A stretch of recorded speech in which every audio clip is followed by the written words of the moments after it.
Obama inaugural address, January 20th, 2009. My fellow citizens, I stand here today humbled by the task before us, grateful for the trust you have bestowed, mindful of the sacrifices borne by our ancestors. I thank President Bush for his service to our nation, as well as the generosity and cooperation he has shown throughout this transition. 44 Americans have now taken the presidential oath. The words have been spoken during rising tides of prosperity and the still waters of peace. Yet, every so often the oath is taken amidst gathering clouds and raging storms. At these moments, America has carried on not simply because of the skill or vision of those in high office, but because we the people have remained faithful to the ideals of our forebears and true to our founding documents. So it has been. So it must be with this generation of Americans. That we are in the midst of crisis is now well understood. Our nation is at war against a far-reaching network of violence and hatred. Our economy is badly weakened, a consequence of greed and irresponsibility on the part of some, but also our collective failure to make hard choices and prepare the nation for a new age. Homes have been lost, jobs shed, businesses shuttered. Our health care is too costly. Our schools fail too many, and each day brings further evidence that the ways we use energy strengthen our adversaries and threaten our planet. These are the indicators of crisis, subject to data and statistics. Less measurable but no less profound is a sapping of confidence across our land. A nagging fear that America's decline is inevitable and that the next generation must lower its sights. Today I say to you that the challenges we face are real. They are serious and they are many. They will not be met easily or in a short span of time. But know this, America, they will be met. On this day, we gather because we have chosen hope over fear, unity of purpose over conflict and discord. On this day, we come to proclaim an end to the petty grievances and false promises, the recriminations and worn-out dogmas that for far too long have strangled our politics. We remain a young nation, but in the words of Scripture, the time has come to set aside childish things. The time has come to reaffirm our enduring spirit, to choose our better history, to carry forward that precious gift, that noble idea, passed on from generation to generation. The God-given promise that all are equal, all are free, and all deserve a chance to pursue their full measure of happiness. In reaffirming the greatness of our nation, we understand that greatness is never a given. It must be earned. Our journey has never been one of shortcuts or settling for less. It has not been the path for the faint-hearted, for those who prefer leisure over work, or seek only the pleasures of riches and fame. Rather, it has been the risk-takers, the doers, the makers of things. Some celebrated, but more often men and women obscure in their labor, who have carried us up the long, rugged path towards prosperity and freedom. For us, they packed up their few worldly possessions and traveled across oceans in search of a new life. For us, they toiled in sweatshops and settled the West, endured the lash of the whip and plowed the hard earth. For us, they fought and died, in places like Concord and Gettysburg, Normandy and Key Seine. Time and again these men and women struggled and sacrificed and worked till their hands were raw so that we might live a better life. They saw America as bigger than the sum of our individual ambitions, greater than all the differences of birth or wealth or faction. This is the journey we continue today. We remain the most prosperous, powerful nation on earth. Our workers are no less productive than when this crisis began. Our minds are no less inventive, our goods and services no less needed than they were last week or last month or last year. Our capacity remains undiminished, but our time of standing pat, of protecting narrow interests and putting off unpleasant decisions, that time has surely passed. Starting today, we must pick ourselves up, dust ourselves off, and begin again the work of remaking America. For everywhere we look, there is work to be done. The state of the economy calls for action, bold and swift, and we will act, not only to create new jobs, but to lay a new foundation for growth. We will build the roads and bridges, the electric grids and digital lines that feed our commerce and bind us together. We will restore science to its rightful place and wield technology's wonders to raise healthcare's quality and lower its cost. We will harness the sun and the winds and the soil to fuel our cars and run our factories. And we will transform our schools and colleges and universities to meet the demands of a new age. All this we can do, and all this we will do. Now, there are some who question the scale of our ambitions, who suggest that our system cannot tolerate too many big plans. Their memories are short, for they have forgotten what this country has already done. What free men and women can achieve when imagination is joined to common purpose and necessity to courage. What the cynics fail to understand is that the ground has shifted beneath them, that the stale political arguments that have consumed us for so long no longer apply. The question we ask today is not whether our government is too big or too small, but whether it works, whether it helps families find jobs at a decent wage, care they can afford, a retirement that is dignified. Where the answer is yes, we intend to move forward. Where the answer is no, programs will end. And those of us who manage the public's dollars will be held to account, to spend wisely, reform bad habits, and do our business in the light of day, because only then can we restore the vital trust between a people and their government. Nor is the question before us whether the market is a force for good or ill.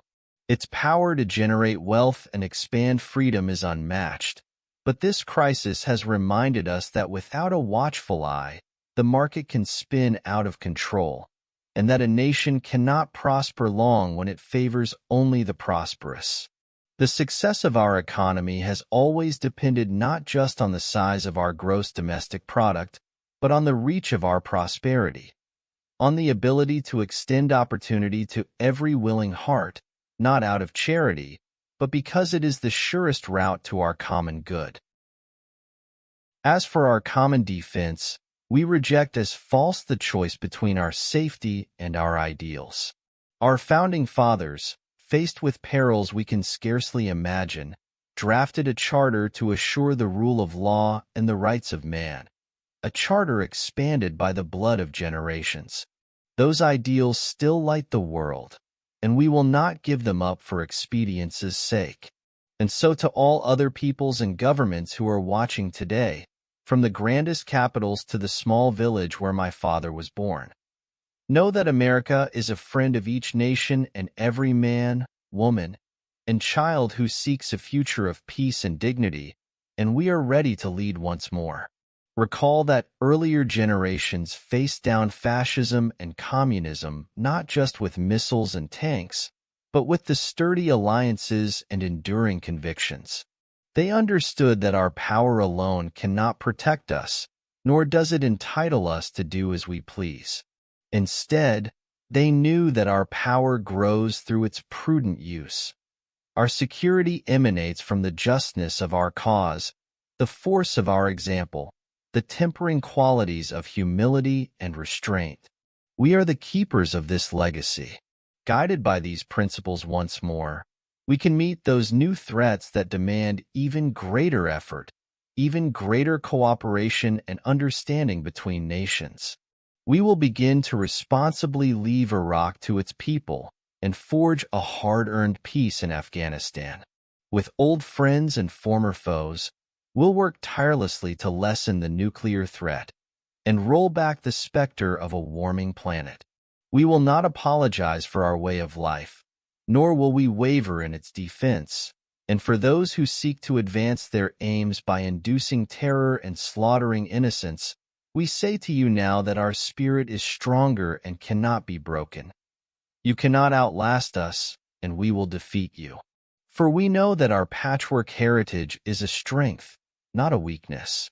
We are a nation of Christians and Muslims, Jews and Hindus, and non-believers. We are shaped by every language and culture, drawn from every end of this earth. And because we have tasted the bitter swill of civil war and segregation, and emerged from that dark chapter stronger and more united, we cannot help but believe that the old hatred shall someday pass, that the lines of tribe shall soon dissolve, that as the world grows smaller, our common humanity shall reveal itself, and that America must play its role in ushering in a new era of peace. To the Muslim world, we seek a new way forward, based on mutual interest and mutual respect. To those leaders around the globe who seek to sow conflict or blame their society's ills on the West, know that your people will judge you on what you can build, not what you destroy. To those who cling to power through corruption and deceit and the silencing of dissent, know that you are on the wrong side of history, but that we will extend a hand if you are willing to unclench your fist. To the people of poor nations, we pledge to work alongside you to make your farms flourish and let clean waters flow, to nourish starved bodies and feed hungry minds.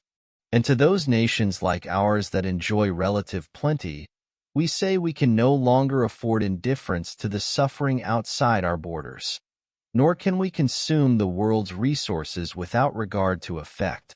For the world has changed, and we must change with it. As we consider the road that unfolds before us, we remember with humble gratitude those brave Americans who, at this very hour, patrol far-off deserts and distant mountains. They have something to tell us, just as the fallen heroes who lie in Arlington whisper through the ages. We honor them not only because they are guardians of our liberty, but because they embody the spirit of service, a willingness to find meaning in something greater than themselves. And yet, at this moment, a moment that will define a generation, it is precisely this spirit that must inhabit us all. For as much as government can do and must do, it is ultimately the faith and determination of the American people upon which this nation relies. It is the kindness to take in a stranger when the levees break, the selflessness of workers who would rather cut their hours than see a friend lose their job which sees us through our darkest hours. It is the firefighter's courage to storm a stairway filled with smoke, but also a parent's willingness to nurture a child that finally decides our fate. Our challenges may be new. The instruments with which we meet them may be new. But those values upon which our success depends, honesty and hard work, courage and fair play, tolerance and curiosity, loyalty and patriotism, these things are old. These things are true. They have been the quiet force of progress throughout our history. What is demanded then is a return to these truths.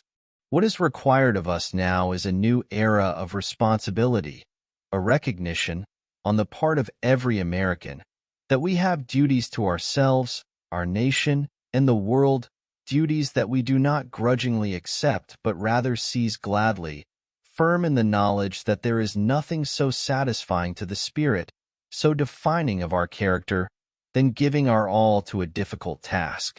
This is the price and the promise of citizenship. This is the source of our confidence, the knowledge that God calls on us to shape an uncertain destiny. This is the meaning of our liberty and our creed. Why men and women and children of every race and every faith can join in celebration across this magnificent mall, and why a man whose father less than 60 years ago might not have been served at a local restaurant can now stand before you to take a most sacred oath. So let us mark this day with remembrance of who we are and how far we have traveled. In the year of America's birth, in the coldest of months, a small band of patriots huddled by dying campfires on the shores of an icy river. The capital was abandoned. The enemy was advancing. The snow was stained with blood.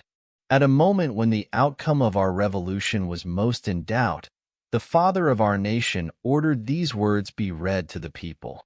Let it be told to the future world that in the depth of winter, when nothing but hope and virtue could survive, that the city and the country, alarmed at one common danger, came forth to meet it. America, in the face of our common dangers, in this winter of our hardship, let us remember these timeless words.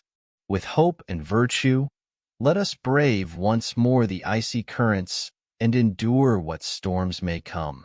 Let it be said by our children's children that when we were tested, we refused to let this journey end, that we did not turn back nor did we falter. And with eyes fixed on the horizon and God's grace upon us, we carried forth that great gift of freedom and delivered it safely to future generations. Thank you. God bless you, and God bless the United States of America.